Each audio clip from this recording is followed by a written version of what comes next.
عزیزان گرامی و بزرگان قدر،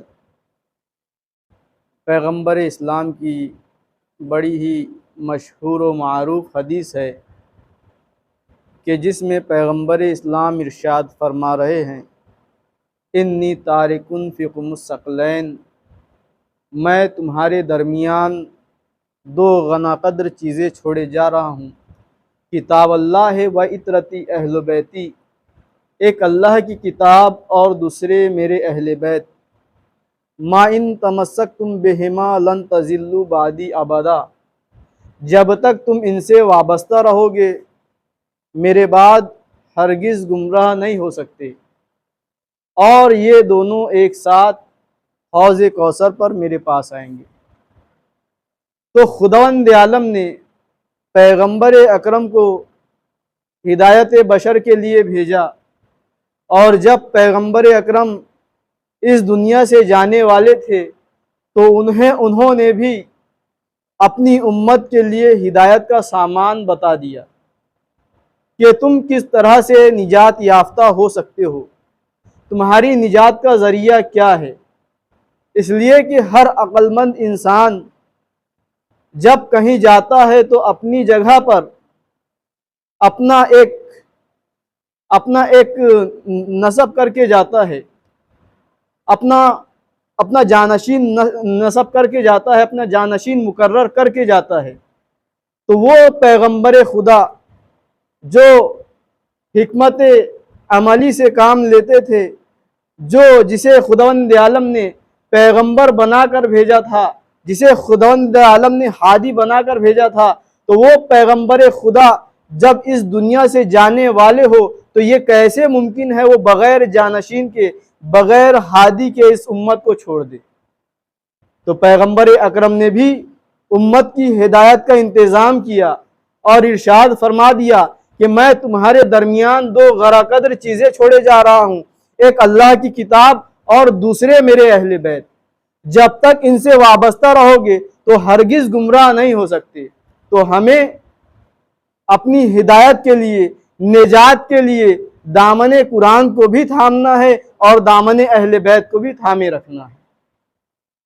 اب وہ جو یہ کہے کہ ہمارے لیے قرآن کافی ہے تو یہ ہو ہی نہیں سکتا، اس لیے کہ بغیر اہل بیت کے قرآن سمجھ میں آ ہی نہیں سکتا، اس لیے کہ یہ صاحب کتاب ہے اور کتاب بغیر صاحب کتاب کے سمجھ میں آنے والی نہیں ہے۔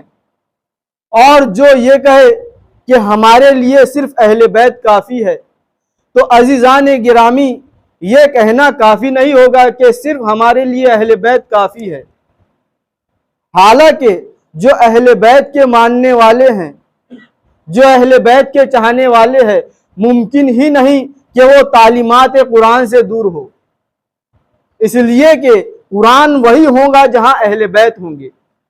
مثال سے واضح کرتا ہوں کہ جب خداوند عالم نے جناب جبرائیل امین کو جناب آدم علیہ السلام کے پاس تین چیزیں لے کر بھیجی، عقل، حیا اور دین، اور جناب جبرائیل سے کہا کہ جناب آدم سے کہنا کہ ان میں سے کسی ایک چیز کو آپ رکھ لیں۔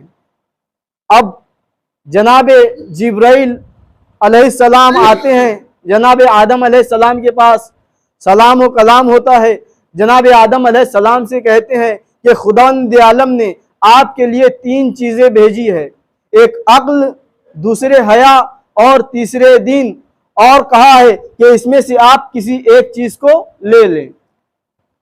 تو اب جناب آدم علیہ السلام نے ان تینوں چیزوں میں سے عقل کا انتخاب کیا۔ جب عقل کا انتخاب کر لیا، عقل لے لی، تو جناب جبرائیل کہنے لگے حیا اور دین سے کہ تم میرے ساتھ چلو۔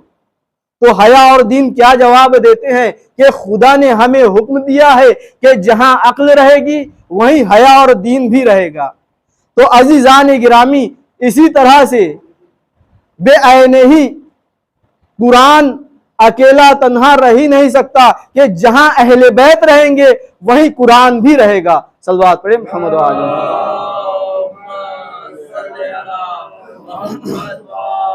محمد۔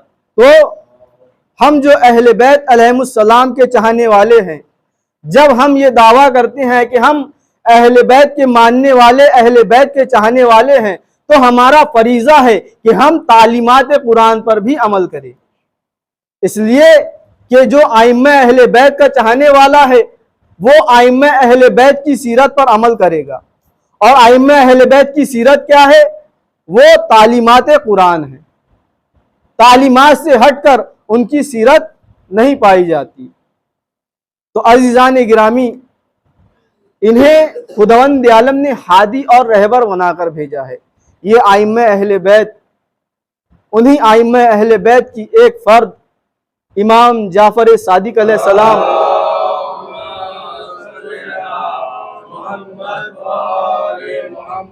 کہ کل کی جو تاریخ ہے 15 شوال، امام کی شہادت کی تاریخ ہے، اور امام کی جو زندگی ہے، جو واقعات ہے اماموں کی زندگی کے، وہ ہمارے لیے ہدایت ہے، ہمارے لیے ہدایت کا ذریعہ ہے۔ ان واقعات میں ہمارے لیے نصیحت ہے، اسی لیے تو ان کا ذکر عبادت کہلاتا ہے۔ اس لیے کہ جب ان کا ذکر ہوتا ہے تو ہمیں یاد خدا آتی ہے، جب ان کا ذکر ہوتا ہے تو احکامات اسلامی ہمارے سامنے آتے ہیں، تبھی ان کا ذکر عبادت کہلاتا ہے۔ آپ کی زندگی کے چند واقعات ایسے ہیں جو ہمارے لیے ہدایت کا سبب ہے۔ امام جعفر صادق علیہ السلام ہیں،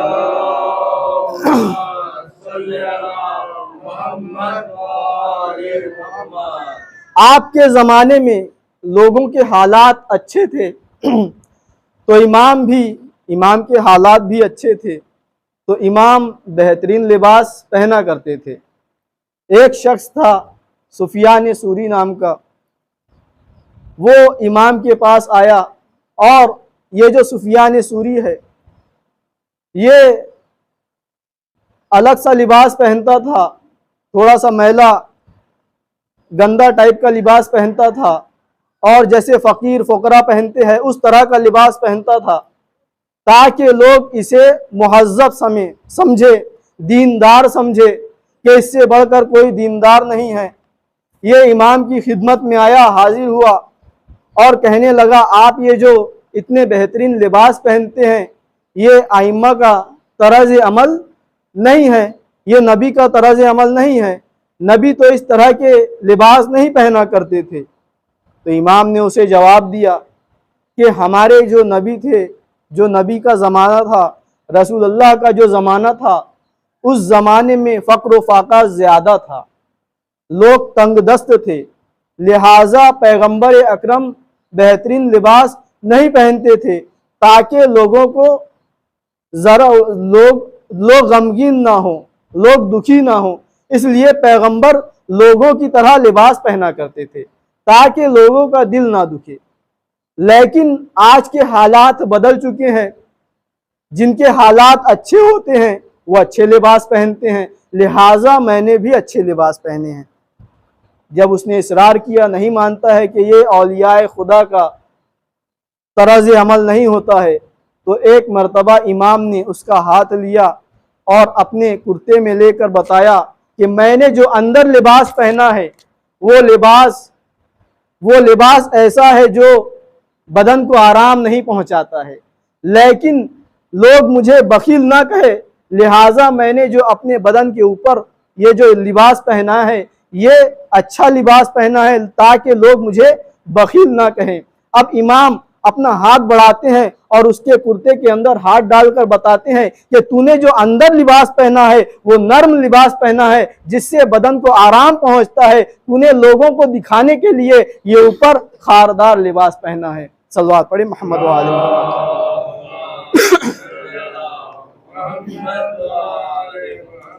پیغمبر اکرم کی حدیث ہے، من مات ولم یعرف امام زمانہ فقد مات میتۃ جاہلیہ، کہ جو شخص اپنے زمانے کے امام کو نہ پہچانے اور مر جائے اس کی موت کفر کی موت ہوتی ہے، جاہلیت کی موت ہوتی ہے۔ ایسے ہی امام جعفر صادق علیہ السلام کے زمانے میں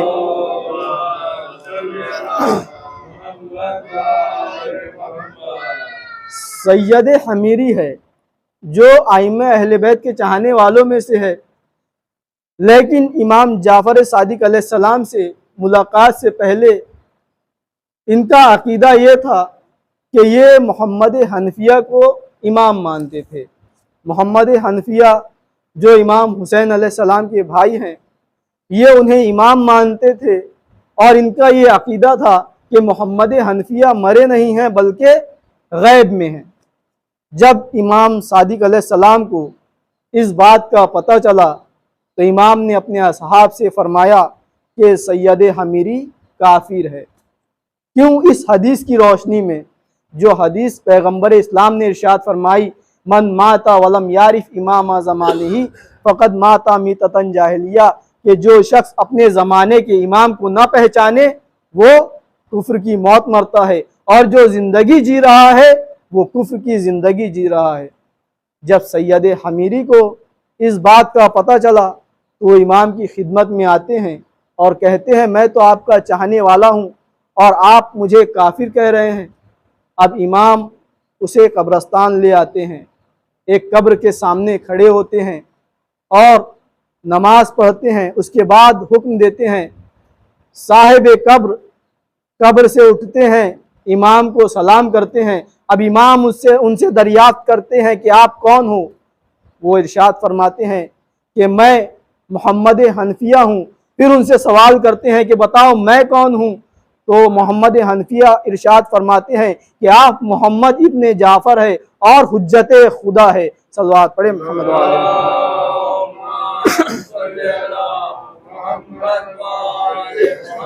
تو وہاں سے انہیں یقین ہوتا ہے کہ امام جعفر صادق علیہ السلام اس وقت کے امام ہیں۔ تو عزیزان گرامی، امام نے بتا دیا کہ جو حجت خدا کو نہیں پہچانتا، اپنے زمانے کے امام کو نہیں پہچانتا اور امام زمانہ کا عقیدہ نہیں رکھتا ہے، وہ جو زندگی گزار رہا ہے وہ کفر کی زندگی گزار رہا ہے، وہ شخص کافر ہے امام کی حدیث کے مطابق۔ صلوات پڑھیں محمد و آل محمد۔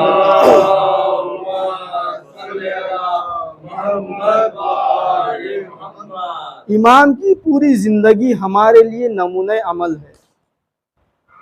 اماموں نے ہمیں صرف دین کی باتیں نہیں بلکہ دنیا کیسی گزارنی چاہیے وہ بھی ہمیں بتایا ہے، تجارت کیسی کرنی چاہیے وہ بھی ہمیں بتایا ہے۔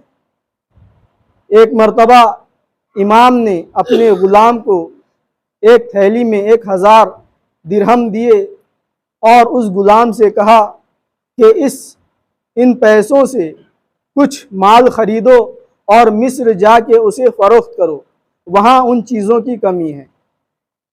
اب امام کے غلام نے بازار سے ان چیزوں کو خریدا اور راستے میں چلتے چلتے غلام سے مصر سے آنے والے تاجروں سے ملاقات ہوئی۔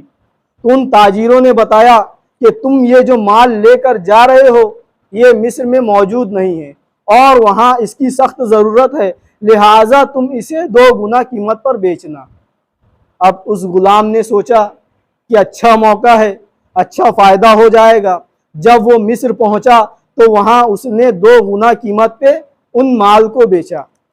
اب یہ امام کی خدمت میں آتا ہے، ایک تھیلی جو امام نے دی تھی وہ امام کے حوالے کرتا ہے اور ایک دوسری تھیلی بھی امام کے حوالے کرتا ہے۔ تو امام دریافت کرتے ہیں یہ دوسری تھیلی کیسی ہے؟ تو غلام خوش ہو کر کہتا ہے کہ یہ منافع ہے، یعنی یہ 50% جو منافع اس نے کمایا ہے۔ تو امام اس سے ناراض ہوتے ہیں۔ ہم اور آپ ہوتے تو بہت خوش ہوتے کہ کتنا بہترین سیلس مین ہے کہ مال کو 2 گنا قیمت پر بیچ کر آیا ہے، لیکن امام اس سے سخت ناراض ہوتے ہیں اور اس سے کہتے ہیں کہ میرے لیے تو صرف یہ ایک تھیلی کافی تھی، تم نے یہ کیا کیا؟ ایسا کام کیوں کیا؟ اس مال کو لو اور غریبوں میں تقسیم کر دو۔ تو یہ امام نے تجارت کا طریقہ بتایا، اور رسول اللہ ارشاد فرماتے ہیں کہ مارکیٹ میں جس چیز کی کمی ہو، جو چیز موجود نہ ہو، اگر انسان جو تاجر ہے اس کے پاس وہ مال موجود ہو اور 40 دن سے زیادہ اگر وہ ذخیرہ کر کے رکھتا ہے تو اللہ بھی اس سے ناراض ہوتا ہے اور ہم بھی اس سے ناراض ہوتے ہیں۔ صلوات پڑھیں محمد وعلی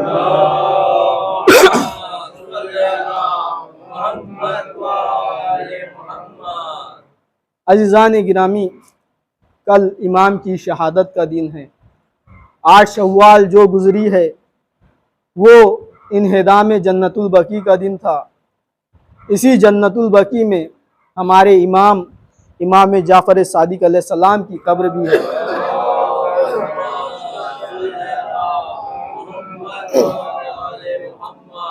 امام جعفر صادق علیہ السلام جو بانی فقہ جعفریہ ہے، یعنی فقہ جعفریہ کی بنیاد رکھنے والے، اگر کوئی کسی مسلک کا بنیاد رکھنے والا ہو، اس کے مرنے کے بعد اس کے ماننے والے کتنا عظیم اس کا روضہ بناتے ہیں، کتنی عظیم اس کی زیارت گاہ بناتے ہیں، لیکن یہ شیعہ مسلک کے بانی امام جعفر صادق علیہ السلام اور ان کی قبر کو مسمار کر دیا جاتا ہے۔ پورے 100 سال ہو گئے لیکن قبر ویسی کی ویسی ہی ہے، نہ کوئی روضہ تعمیر ہو رہا ہے، نہ کوئی مزار بنائی جا رہی ہے۔ یہ ہے ہمارے ائمہ اہل بیت، بڑی مظلوم شخصیتیں ہیں کہ انہیں قتل کرنے کے لیے بھی بڑی سازشیں کی گئی۔ جو اس وقت کا حاکم تھا، بادشاہ تھا، منصور دوانقی، ظاہراً تو وہ امام کا چاہنے والا بنتا تھا، لیکن درپے رہتا تھا کہ موقع ملے تو میں امام کو قتل کر دوں۔ امام کو ذلیل کرنا چاہتا تھا، موقع کی تلاش میں رہتا تھا کہ امام کو کیسے نہ کیسے ذلیل کرے۔ ایک مرتبہ اس نے 70 جادوگروں کو بلایا اپنے دربار میں اور ان سے کہا کہ میں جب اشارہ کروں گا تو تم میرے دشمن کو ذلیل کرنا، کچھ ایسا جادو کرنا کہ میرا دشمن ذلیل ہو جائے۔ اب وہ جادوگر دربار میں موجود ہے، انہوں نے شیر بنائے رکھے ہیں، پتلے بنائے رکھے ہیں۔ اب جیسے ہی امام کو لایا جاتا ہے تو عجیب طرح کی آوازیں آنا شروع ہو جاتی ہے۔ ایک مرتبہ امام کو غصہ آتا ہے، غضب آتا ہے، اور امام جو وہ پتلے شیر ہوتے ہیں، مورتی ہوتے ہیں، انہیں حکم دیتے ہیں کہ کیا دیکھتے ہو، اپنے بنانے والوں کو نگل جاؤ، تو وہ شیر زندہ ہو جاتے ہیں اور ان جادوگروں کو نگل جاتے ہیں۔ اب یہ منصور دیکھ کے گھبرا جاتا ہے اور کہتا ہے مولا آقا ان شیروں سے کہیے کہ ان جادوگروں کو اگل دے۔ امام فرماتے ہیں اگر موسیٰ کے عصا نے جادوگروں کو، سانپوں کو اگل دیا ہوتا تو یہ شیر بھی جادوگروں کو اگل دیتے۔ صلوات پڑھیں محمد وعلی۔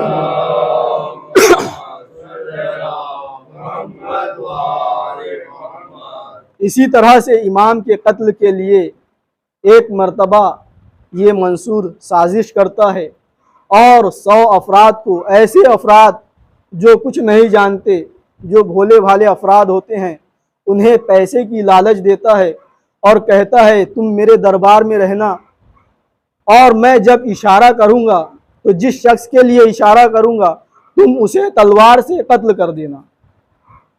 اب یہ افراد بھولے بھالے افراد ہیں، انہیں نہیں معلوم کہ کسے قتل کرنا ہے، بادشاہ نے حکم دیا ہے، بادشاہ کے حکم کو ماننا ہے۔ اب جیسے ہی امام دربار میں داخل ہوتے ہیں اور یہ اشارہ کرتا ہے، ان کی نظر اس شخص پر پڑتی ہے جو سامنے سے آ رہا ہوتا ہے۔ جیسے ہی نظر پڑتی ہے تو یہ 100 افراد امام کے قدموں کا بوسہ لینا شروع کر دیتے ہیں۔ یہ دیکھ کر وہ حیرت میں پڑ جاتا ہے اور امام سے کہتا ہے آپ یہاں کیسے تشریف لائے؟ یہ اس کی منافقانہ حرکت ہے، آپ یہاں کیسے تشریف لائے؟ آپ کو یہاں کس نے لایا ہے؟ تو امام فرماتے ہیں تو نے ہی تو مجھے قید کر کے یہاں بلایا ہے۔ جب امام چلے جاتے ہیں تو ان افراد سے پوچھتا ہے کہ تم نے امام کو قتل کیوں نہیں کیا؟ تو وہ لوگ کہتے ہیں یہی تو ہمارے امام ہیں جو ہماری مدد کرتے ہیں، ہمارا گھر انہی سے چلتا ہے۔ صلوات پڑھیں محمد وعلی۔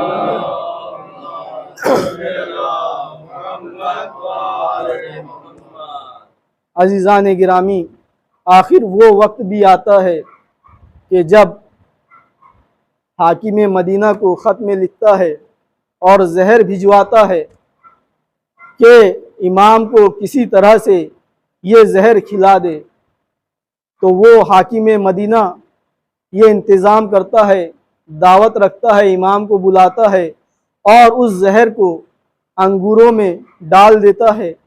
ایک طرف دسترخوان کے انگور زہر والے انگور رکھتا ہے اور اپنی طرف بغیر زہر والے انگور رکھتا ہے تاکہ امام کو دھوکہ دے سکے۔ اب جب امام آتے ہیں، دسترخوان پہ بیٹھتے ہیں، تو امام وہ زہر والے انگور تناول فرماتے ہیں اور وہ بغیر زہر والے انگور کو کھاتا ہے۔ اب یہاں سے امام اٹھتے ہیں تو وہ شخص کہتا ہے کہ آپ کہاں جا رہے ہیں؟ امام فرماتے ہیں تو نے جس مقصد کے لیے بلایا تھا تو اپنے مقصد میں کامیاب ہو گیا۔ امام اسی زہر کی وجہ سے شہید ہو جاتے ہیں۔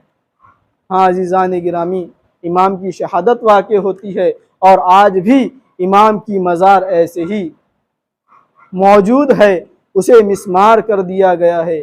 ہاں عزیزو، ہم دعا کرتے ہیں کہ جلد سے جلد ہمارے اماموں کی جو مزار منہدم کر دی گئی ہے، جلد سے جلد اس کی تعمیر نو ہو جائے۔ وصلی علی محمد وآلہ الطیبین الطاہرین المعصومین۔